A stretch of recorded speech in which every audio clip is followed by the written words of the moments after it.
Good morning, friends. Today we'll solve a problem on truss to find the vertical deflection at a particular point for the frame shown in figure. Take E is equal to 200 kilonewton per millimeter square and cross sectional area of all the members is 500 into 10 raised to minus 6 meter square.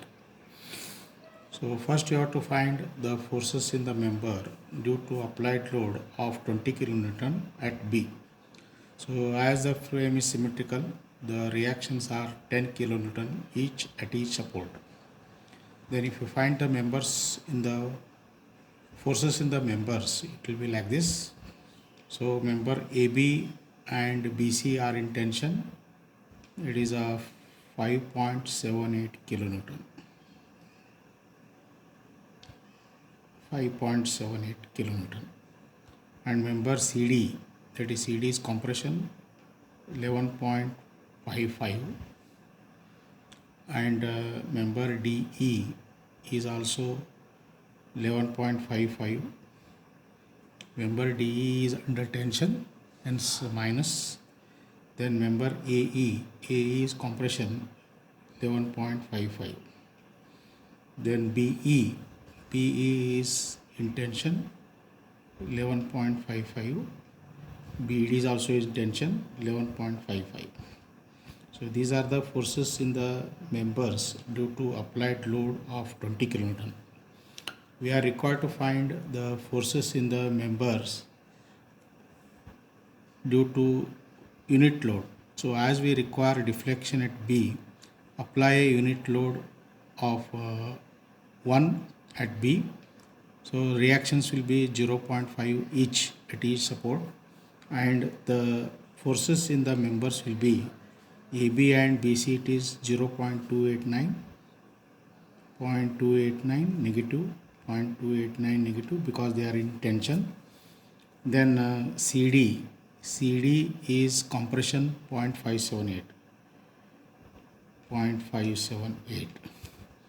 DE, T is also 0.578 in compression.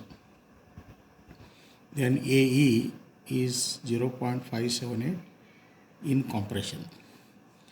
BE and BD both are in tension, minus 0.578, minus 0.578.